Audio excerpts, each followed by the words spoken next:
Hi, I'm Lucy Steigerwald, and this is Politics for People Who Hate Politics. Or, I guess, as Joe decided it should be called, Staglog After Dark. And we're talking about nothing that would warrant such a moniker, but I guess that's okay. It's still a good name. I have a ridiculously packed panel tonight for some reason, so I'm hoping the more the merrier pays off. Half of them can't figure out their lower thirds, including Kyle Platt, who does technical things for Liberty.me, so that's rough. It's on an iPad. But I'll introduce you all just the same. I have my regulars, Joe, Michelle, and Corey. You don't even need their last names because they've been here every single time. You have Kyle Platt, who forgot to tell me his official Liberty.me title, but he does lots of things for them. The digital media coordinator. Thank you, Kyle. That's good. And I also pestered Jesse Walker enough to drag him into the Google 21st century. And Jesse gets a proper intro because I know what he does, and he's an adult compared to the rest of us. Jesse is the books editor of Reason magazine, and sometimes he's the managing editor. It's hard to keep track. He is the author of the Radio 1 Rebels on the Air. I mean to read it someday. And the really awesome United States of Paranoia, which I would hold up and plug, but someone from the Pittsburgh Post-Gazette stole my copy, which Jesse kindly gave me. But thanks for joining my panel, everybody. I think that we should just start. Let's talk about how super depressing Iraq is right now. And I don't know. Basically, the Al-Qaeda offshoot that is so bad that Al-Qaeda kind of told them to sod off is taking over the country. And Republicans, from what I can tell, are blaming Obama for this, because that's the awesome thing about intervention, is that much like intervention in the economy, like stimulus style, like if it didn't work, you didn't do it enough. And that's kind of what I'm getting from Republicans. And now there's various talk of going back to Iraq, and it's super depressing and making me rant. And what do you guys think about this? Open-ended. We killed Saddam Hussein. I mean, that would be the natural thing to do, would be to go in and prop him up as a new dictator. But he's not available now. I think they're just up the creek. Could we do like a Weekend at Bernie's thing? I was going to say, yeah. That would be, I don't know what happened to his corpse, and it's probably not in the best state for that sort of wacky shenanigans. I'm sorry, I had to inject some humor. This is really sad. Really sad. Isn't it? And like, I don't know why. I mean, I spent the last 2 days arguing with like a conservative and a someone who said they were a libertarian, and they both were really pro-Iraq war even now. And they weren't a fucking libertarian then. Well, I mean, I'm not convinced by Anthony Gregory and Sheldon Richman about like war being the biggest, bullshit and the biggest sort of deal breaker. But you, Corey, have said that even like the Leonard Peikoffs of the world, they could be a libertarian. They're just not a libertarian on war. They're just like adamantly like pro-Iraq after the 8 years we were there, and is now talking about going back in there. Despite the abject failure that it was, I don't know. I have a hard time even taking them seriously as a thinker, let alone as a libertarian. What's really funny is that nothing turns Democrats into war hawks quicker than like the prospect of winning. Like, yeah, we could be the ones that do it right this time. Yeah, and they have that reputation of being softies, and I think that they try to overcompensate for that. I mean, a Democrat used nukes. It was a Democrat. The only person who ever used nuclear weapons on other humans was a Democrat. So I don't know why they're overcompensating so much. And also, hey, LBJ, how many kids did you kill today? I mean, I think that, but it's the Republicans pushing against them, and nobody's ever warmongery enough for a mainstream Republican, and that's become clear lately. I'm not sure if anyone's caught up on this in the last couple hours, but Obama has said, this is basically breaking news, that they're going to support the Iraqi government. They haven't ruled out airstrikes, but according to what I've just read, actually, it's 2 hours old, that Obama Obama has ruled out additional ground forces. Well, that's good. So, I mean, that's at least something. It doesn't look like. I mean, that could all go to hell though in about 20 minutes if they decide that, you know. The last thing I had heard was him saying that nothing was off the table, and They always say that. it just terrifies me when That's they how say they that. clear their I throat. know it means nothing, but really, nothing's off the table? Nothing? They thought about nuking Korea during the war. I don't know if they ever Jesus. considered it in Vietnam. It's just. I And, mean, there's no cap on the power they have, so, you know, they can just do whatever they want, whatever they feel like. There's no. I mean, who's going to tell them no? Congress already gave Obama the power to do whatever he wants, or the wartime acts or whatever the hell they call it.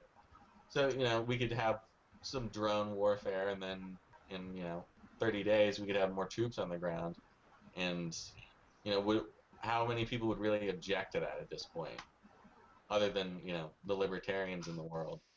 but I mean, I was on a bit of a rant today. I was talking to Eric Garris from antiwar.com, and he was giving me tales of libertarianism of yore.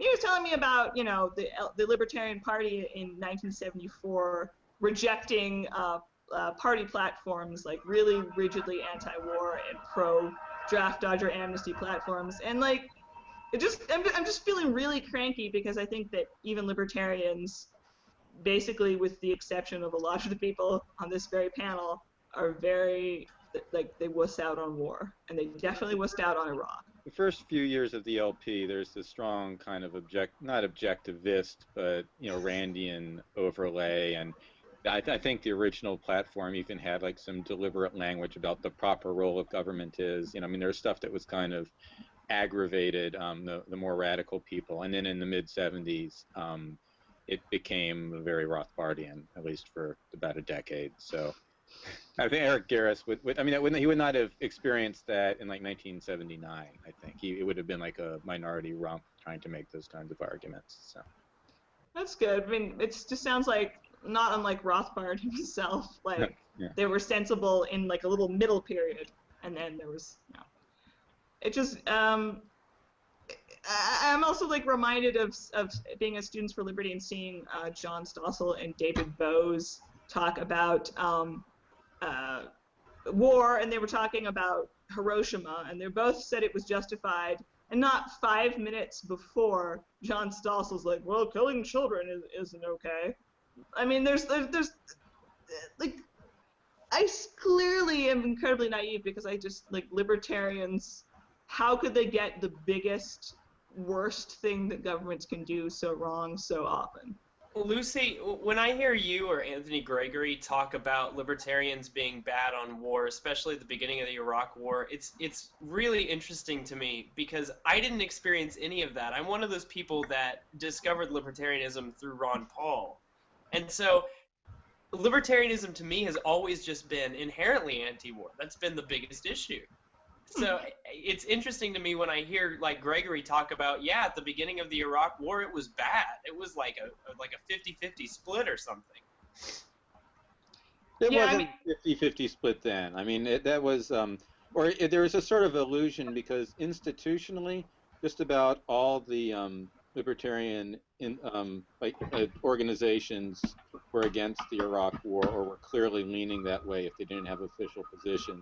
But there's this whole network of unaffiliated bloggers that call themselves libertarians, but they were just sort of like socially liberal conservatives, but on foreign policy they were really hawkish. But they sucked up a lot of the oxygen of what was being called libertarian online for a while. It's like the Instapundit sort of network.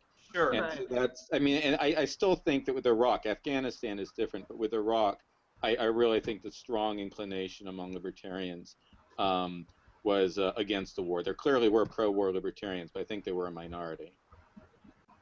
Sure. I mean, I wasn't paying enough attention. Like, I was 16 and getting a tonsillectomy when Iraq happened. And I guess I knew Reason and I knew my dad, and I probably started reading a little Sheldon Richman and Freedom Daily and stuff, but I get a lot of my stuff sort of from Gregory's rantings and stuff, and he may not be a perfectly unbiased source, but I have found more softness about war than I would have, than I wish that I had there had been. And there still is. I mean, I don't know. I still love reason, but Yeah, I Jesse's mean, good. We like Jesse. I'm the last person to talk about the intellectual climate with libertarians during the Afghanistan and Iraq war when they were starting, but it's definitely because I'm like Kyle. I was basically getting involved with the Ron Paul movement, so it's very bizarre to me to even conceive of a libertarian movement that is substantially like there's a question like about war. It just seems like inherent, like Kyle said, inherently libertarian. So there's always gonna, like Lucy said, there's always gonna be like you're always gonna think the libertarian movement is too soft on war because there's gonna be outliers there that like I don't know, don't get it, I guess. And there's always going to be the media who decides to throw libertarian label on, everyone who wants some kind of reduced government, and a lot of the times they're not going to be libertarian on war. And I think at this day and age, that's what separates. There's all the talk between left and right libertarians and thin and thick, but war should be kind of. I mean, in theory, it should be like the ultimate bastion of, true libertarianism. Well, it's like this guy running for state office here in Oklahoma who says that I'm mostly libertarian, except that I think that we should stone gays. Yeah, I mean, in terms of in the libertarian movement, is there too much, or do people too often like try to strike people out and banish them for taking positions that we don't like? Yeah, absolutely, because we're all libertarians, but as far as like Republicans saying they're stoning is a deal breaker, though, right? Yeah, well, yeah. They're simultaneously too much infighting. What's that, Corey? I'll tolerate some stoning. I mean, I don't want to kick anybody out, like I said, so. I mean, some stoning. Maybe when you really look at it, Stalin was pretty libertarian as well. I mean, he was getting there. But then if you start saying that about stoning, then I start saying, well, Leonard Peikoff is, a sociopath, and he can leave me alone. And then you start kicking more people out. It's like I don't know. Like the infighting pisses me off because most of it is useless. But there's obviously like stoning.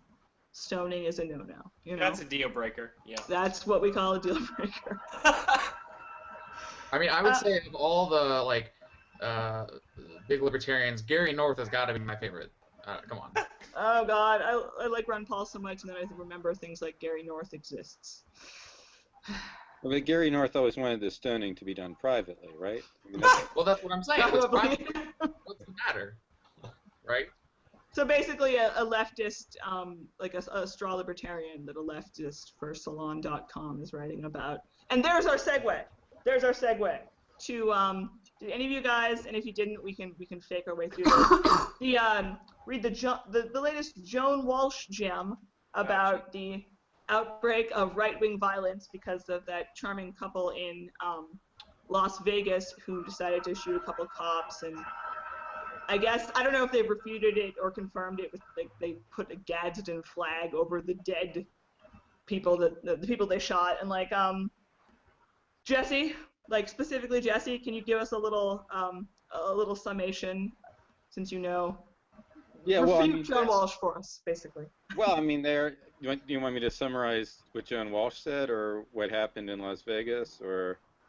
Well, if you know the Walsh thing, give us a little bit of her argument, and then tell us what you think about. Yeah, well, Joan Walsh. Well, I mean, it was just a return to the old. We heard a lot of this in 2009. Every time there was someone who was or could be described at least as right-wing, whether or not the label makes sense. In any particular case, killed or tried to kill somebody, there was this effort to blame it on, the rhetoric in the air. And she says, I think her headline was, do you have that in front of you?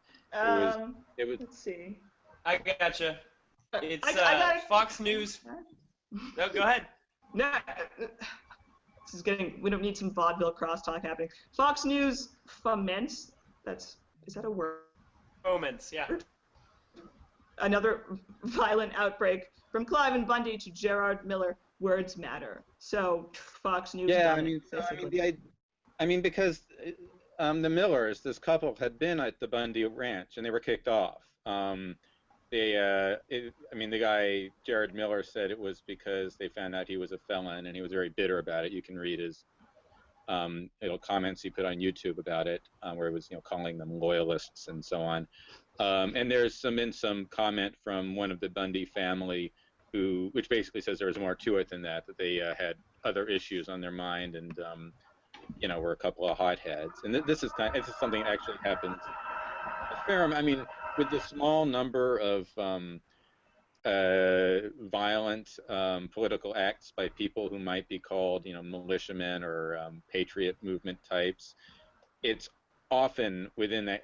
It's a fair number of times it's people who've been kicked out of a larger, more mainstream, if I can use that word, militia, and who then went off on their own or in a small group and committed this act. And in fact, in some of those cases, the larger militia alerted the cops and said, "Hey, that's how the people got caught." They said, there are these, assholes that were coming to our meetings and talking about killing people. We thought we should let you know." In this case, they were sent back to Vegas. So anyway, that's my long way around to saying that's the Bundy connection. And I guess she sort of is imagining that the Millers were inflamed by seeing all the coverage of the Bundy Ranch on Fox, which is nonsense. I mean, I've looked at this guy's Facebook page. I say this guy's because the wife's is more protected, so you can't see all of her updates. But Jared Miller is writing about, he's speaking revolutionary language before he gets sucked into the Bundy thing. And maybe more important than that, I mean, last year he's complaining about the government. Why? Because he's being sent to jail on drug charges. He complains about an alleged outstanding, I don't remember if it was a warrant or missed, I don't remember what it was, but it was some bureaucratic thing in another state that had to do with a previous conviction that was coming back to bite him, and he was saying this was unfair. It's pretty clear that, to me, that this guy was, to at least a large extent, was radicalized by his own experiences. And I would not be remotely surprised if he then glommed onto an ideology that, fits with him.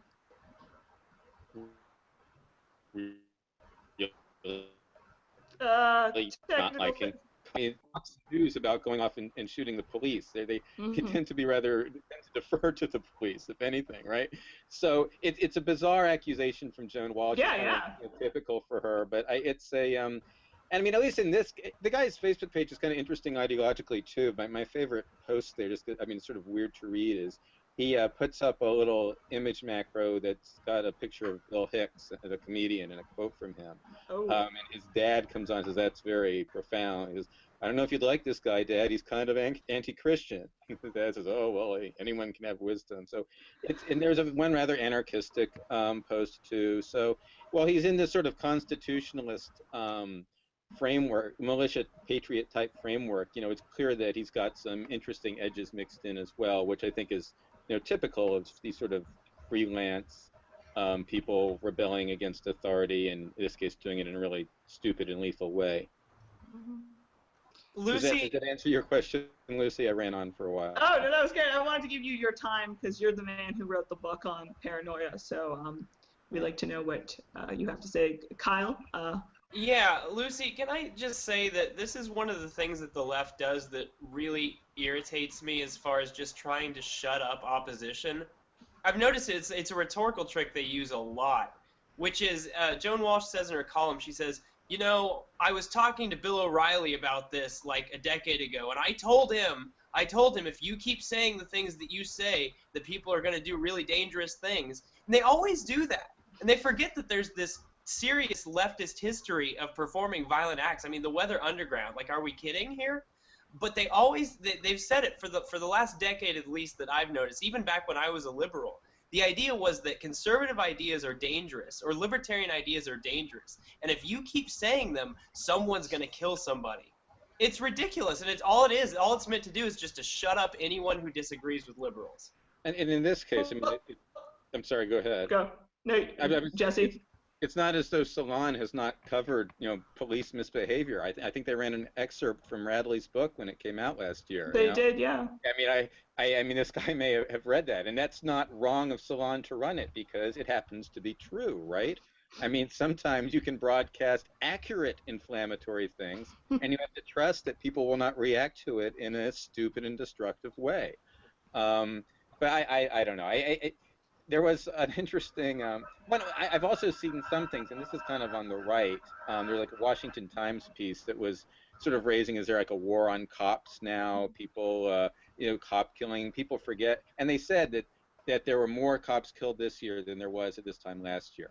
As it happens, last year had the fewest number of cops. I'm talking about raw number, not rate, killed since the late 19th century, all year long. I mean, the year when there was the same amount, it was the population was 1/4 the size that it is now of the United States. So we are essentially at an all-time low in the era of having, a whole lot of police departments around the country, because urban police department in the U.S. So I'm not surprised it would be a little bit higher now, but whether it's people, sort of, losing that historical context with cop shootings, with school shootings, with, political violence like this Las Vegas thing, there's always this tendency to sort of act like we're in this uniquely violent age when, if anything, it's unusually nonviolent by historical standards. Yeah. I guess to give Joan Walsh way too much, Okay, my question is, do you, Jesse, or any of you think that Walsh or anyone of that ilk who has this meme of, oh God, the right, like, are they sincere, like, at all in their fears, or are they just, playing the game, and doing the bipartisan squabbling thing? Like, they seem sincerely afraid that there's some sort of new right-wing monster brewing, but they're absolutely sincere. I mean, they're absolutely sincere. Like, I don't know how many, and I'm not trying to like straw man at all, but I don't know how many like serious liberals you hang out with, but they've convinced themselves that ideas that are oppositional to liberalism are absolutely dangerous. Yeah. I mean, I think Salon kind of has this recent trend. It's probably not recent. It probably goes back long before I ever started reading them. But they fear so much a shrinking of government that they've kind of started just, Joan Walsh is famous for just kind of anything that goes against expanding government is just horribly evil. I mean, that's why they put a picture of Rand Paul on every single story they run about, libertarianism. They're, I think they have this idea that they have to fight back against the whole like shrinking of government, no matter what they have to do. And this is kind of they're preparing, I guess, for possibly a Rand Paul or a Ted Cruz in 2016, who probably won't be that libertarian to begin with, but this idea of shrinking government is so evil and foreign to them that I think they're just going out there guns blazing. But at the same time, it seems they're like obsessed with this caricature of libertarianism as the extreme non-limited, like this confusing limited government, but wants to attack our ovaries and keep us from hanging out with who we want to, or this conversation we're having just reminds me of one time back in 2012. I was hanging out with a friend, eating lunch outside, and an Obama for America person came up and asked us who we were voting for. I said, well, I'm not voting for either Romney or Obama. And it's like, but you're a woman, and I'm like, well, and I brought up drone warfare, I brought up the drug war, and she's like, but you're a woman.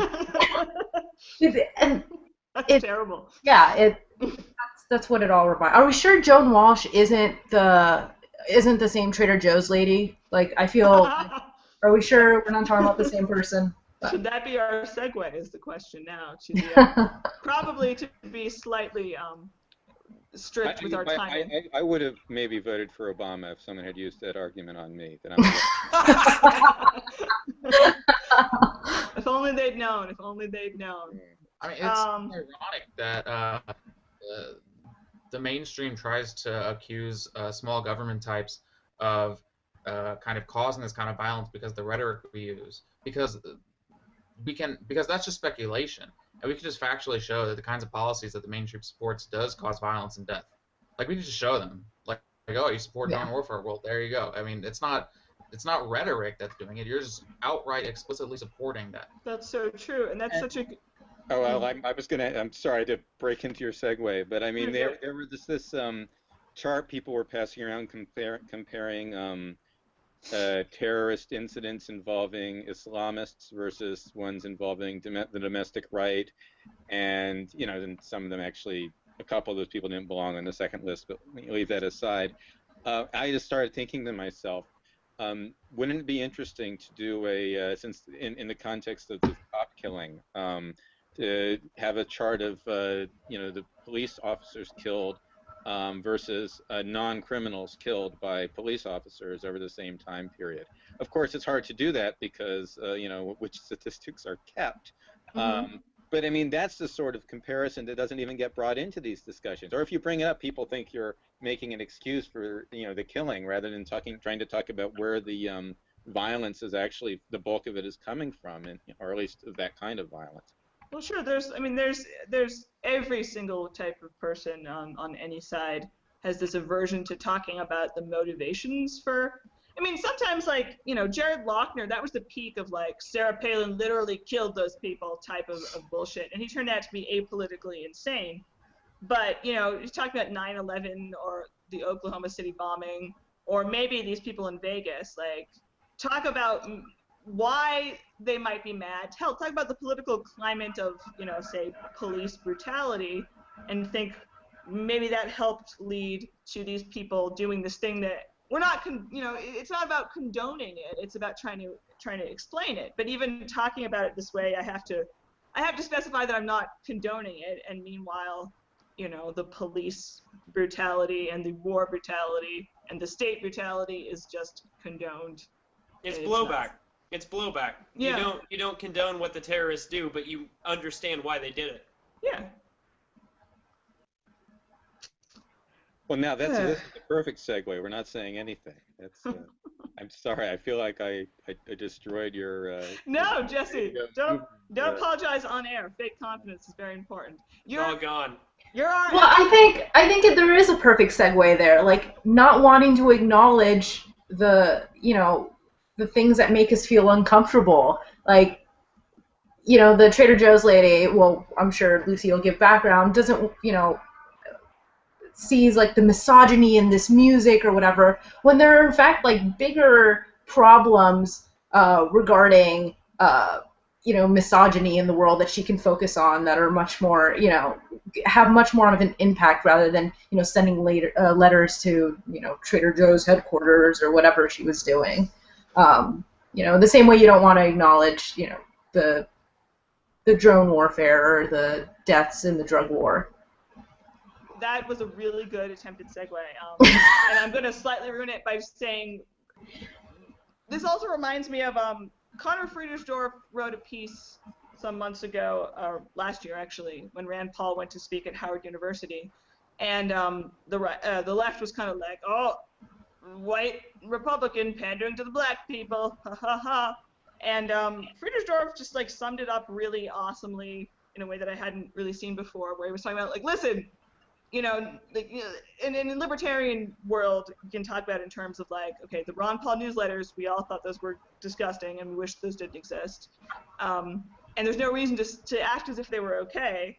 But then you also, Ron Paul himself spent 2 different presidential campaigns explaining to a bunch of morons about blowback and basic exercises in empathy about if other countries came to this country and bombed it, we'd get mad. Boo. I mean, just it's you have to choose between pretending that rhetorical racism or other prejudice is okay, and then accepting actual life and death stuff. Also, my rant just... liberals know nothing about white people pandering to black people. Yes, that's true. That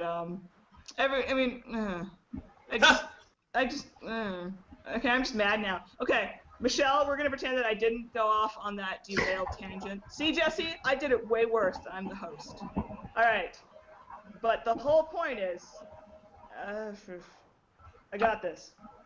And I guess we're gonna skip the Rick Perry is a douche.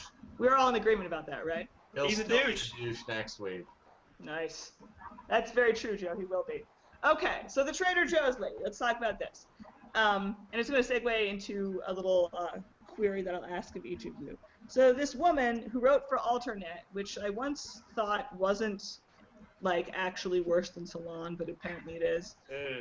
She wrote a very I once thought Salon was not worse than Salon. There's quite. I mean, not only did she do this, but she wrote a piece about it as if it had any significance in the world. She went to Trader Joe's and she heard the Rolling Stones' Under My Thumb playing. And in the wake of the Elliot Rodgers misogyny massacre, or actual real massacre, which is slightly more relevant, the killing people, she decided, oh, Under My Thumb, it's about controlling women, and why are they playing this in this public place? And then she complained, and the Trader Joe's employees were, unimpressed by her complaints. And darn it, we shouldn't have songs like that. It's a very inane piece, but there's so much to talk about because it's so fucking annoying. It's my show, we can swear. Do we have thoughts on this piece? I mean, isn't all rock and roll pretty, misogynistic? Yes. Yeah, right. I mean, it really is actually a really misogynistic song. If you read the lyrics, it's really bad. But is it worse than Brown Sugar, though? Yes. Well, yeah, it's probably up to level. I just had to, my problem was her comparing it to Elliot Rodger, and like that has anything to do with anything. That comes out of nowhere. If she had just, if she wants to complain about those lyrics, that's fine. But, trying to link it to this bigger piece, make it this big think piece, this Salon pitch, I thought was just stupid and ruined the whole, argument for me. Like, you can criticize popular culture as being sexist or racist or whatever while still acknowledging it's a great song. Like, you can say, hey, look at these lyrics, they're ridiculous, but this song is fucking awesome. But there's also, though, I mean, the persona element to music that, back in the Tipper Gore hates music era, the PRMC, I can't remember exactly what it stood for. The whole Music Resource Center, I think. Yeah, that's probably it. Old guy. I've watched entire Oprah episodes that were put on YouTube where she's talking to Tipper Gore and Ice-T and Jello Biafra, and Ice-T is really kick-ass eloquent, and he talks about he has these horribly misogynistic, violent songs, and it's an exaggeration of the partly actual violence that he's seen and the way that the men are talking to each other on the corner and that sort of thing. And obviously, really silly metal about, feeding your baby to Satan and stuff is also a persona, in spite of what people seem to think in the 1980s and 90s as well.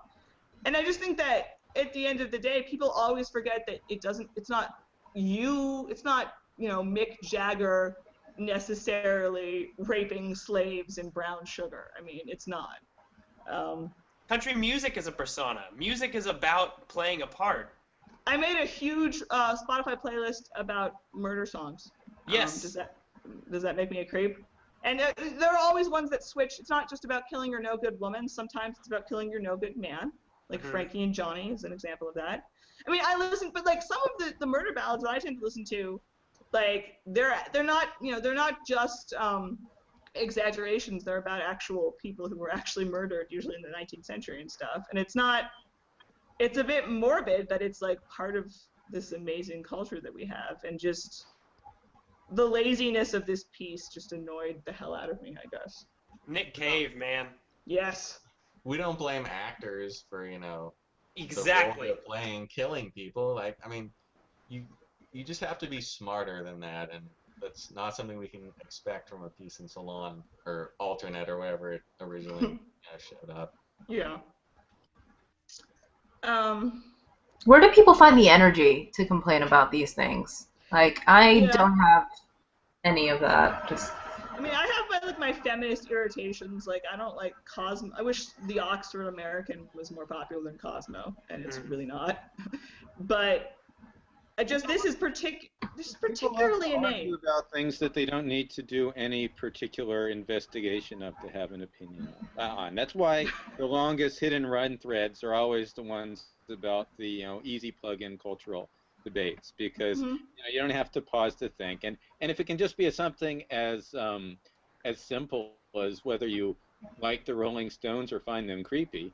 And heaven knows there's enough in their personal stories to be creeped out by those guys. And, there's plenty of good music they've put together, so you can take whatever part. I mean, that's why it's easy to write, and it's clickbait, because here we are talking about it. Actually, we are more pathetic, because we are complaining about the woman who complained to Trader Joe. Sorry, Jesse. Click over to Alternet and read that. No one was blasting her reading it aloud over the loudspeakers at Safeway. Fair enough. I don't have a Trader Joe's in Oklahoma City, so I don't even know what that is. Oh. Well, it's very white, liberal, feminist woman-y, the whole piece. Is it like Whole Foods? In the worst way. It is like Whole Foods. It's cheaper than Whole Foods. That's true. Trader Joe's is like really good stuff that costs less than Safeway, and that's why I like the Aldi's of. This is sponsored by Trader Joe's. No, it's not. Stop talking about grocery stores. That tangent I won't allow. Sorry. I want to ask you guys. I think actually we're going to call this our Better Than Politics segment, where we talk briefly about entertainment-y things that we really like. And I want to ask you guys in turn, give me a couple of examples of something sexist or any kind of prejudiced culture that you enjoy. And I enjoy, there I am. Let's see. All right. I really love Charles Bukowski. I like NWA. Yeah. I like all sorts of inappropriate murder ballads. The British sitcom Coupling, the show Red Eye, because let's be real. I mean, totally. And there's a lot of stuff that's legitimately like it's bad in certain ways, and it's really fucking good. So give me some. What do you guys like? Michelle, we'll go in turn. I am a huge South Park fan, and they have tons. I mean, one of the main characters is a Jewish kid, and they poke fun of him all of the time. South Park made Jew jokes acceptable. At least no one talks about like, oh, did you see that thing on South Park last night? I mean, that was years ago when people would say that, like when the show began. But eventually, it just everyone just, oh, yeah, that's South Park. They always do that stuff. They have a black chef who always sings, or they have a talking poop. There are a bunch of rape jokes, a bunch of sexist jokes. You're happy when you talk about this, which I love. You're just jazzed about it. I love South Park. Yeah, it's one of my favorite shows. And yeah, that's what I love. All right, Kyle, do you have any culture that's terrible and you should feel bad about loving? I mean, my two favorite styles of music to listen to are classical and hip-hop, and I really love hip-hop a lot, no matter what the lyrics are about. I really like Las Vegas. It's my favorite place in the world, and it is very sexist just in general. Right? Maybe. I don't know. Probably. But I like go-go dancers a lot. That's kind of sexist. I don't know. Objectification. All right. Joe? Everything Led Zeppelin has ever done. Horribly sexist. Pretty much all of rock and roll is just a black hole of misogyny. No, just like 93%. I mean, even the Beatles. John Lennon beat his wife and wrote a song about it, and it was all happy and nobody cared. Yeah, Matt Welch pointed that out. Run for your life if you can, little girl. Ani DeFranco isn't sexist. It's getting better, Literally talked about beating his wife. I blasted that song when I was like 10 years old. I loved that song. It sounds so happy. And who on earth, besides the jerks who don't like John Lennon, have ever really pointed that out? So they have, but they let it be. But then it's like, oh my God, I didn't mean to do that. A day in a life. That's That's terrible.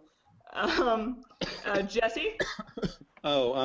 So are we doing stuff that like plays with this stuff or actually like really exemplifies it. Because I see South Park, I mean, they enjoy walking the line. You know, they know people take their stuff in different ways, but they're clearly on some level making fun of it, right? Yeah.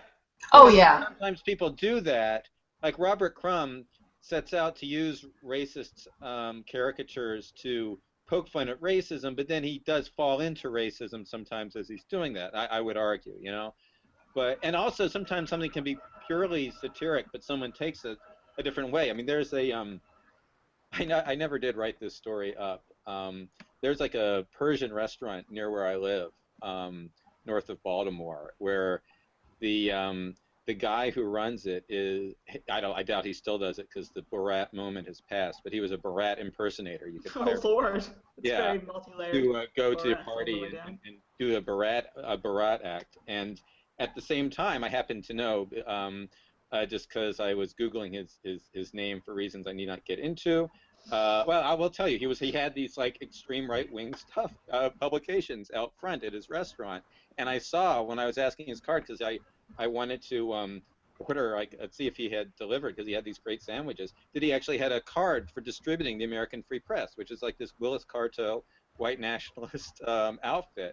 Oh dear. And so I was wondering, like, is this guy like sort of naive? He's like a conspiracy guy, and he doesn't realize what these people who's behind this operation, or is he into it? And I looked it up, and I found like this sort of article where he's off in with a group of people visiting the old SS grave sites dressed in Nazi uniforms. And so this person going around at parties saying these anti-Semitic things under the guise of Barat is himself. Presumably this flaming anti-Semite. You can just layer this on. I say, that would make a great movie. What is quote unquote really happening here? Yeah, that's incredible. I don't eat at a restaurant anymore. Sandwiches are great. But I didn't answer your question. So Stephen Foster, father of American popular music, songwriting, minstrel show tradition, lots of words about darkies and so on in there. Every song has they all say darkies. All Stephen Foster songs have the word darkies in it. I swear to God. You know, but I mean, without Stephen Foster, where is American music? So, you got to take the bad with the good.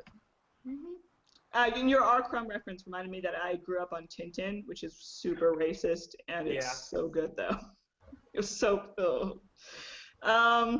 Corey, do you have any?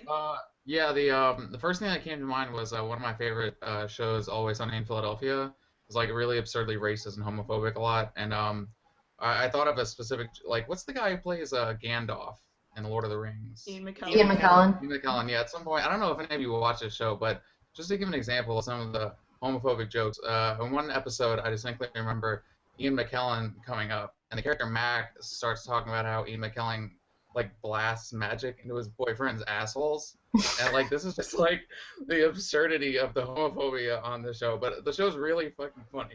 So, well, it's like when they go to Chinatown looking for Monkey, and the guy actually has Monkey. He's like, "Oh, we got Monkey." Yeah, it's when great. you play with that type, any kind of thing like that, sometimes you are just being racist, or and sometimes it's multi-layered and sometimes it isn't. I'm suddenly reminded that Hergé, the cartoonist who did Tintin, his very first, I think, comic was Tintin in the Congo. No, and it was so racist that he actually felt bad later, but he was totally racist. Was Tintin in the Land of the Soviets? Okay, that's right. That one. The Congo one's the only one I haven't actually read. The Soviet one is a whole other bag of fascination. Yeah. Like with the kulaks and like, we can talk about that forever. There's an absolutely racist episode of Star Trek: The Next Generation. They like go to some planet where all the people there, and they're I don't know if they're people, but they look like people. They're humanoids and they're black, but their culture is basically just like what you would like think African Americans would have lived like in Africa. Yeah, sci-fi has that sort of thing. It's very bizarre. That's weird for Star Trek, though, considering Roddenberry. Yeah, I agree. So I guess generally, like, and that sort of devolved into just like talking about racist things we like, which wasn't so. Does anyone like anything that's not racist? I mean, is everyone here just an irredeemable bigot? Yes, that's why we're here, actually. Ta-da! That was a surprise. But like, I don't. Milan's right. I don't think my enjoyment of Tintin as a child and my enjoyment of murder ballads and NWA is kind of super homophobic a lot of the time.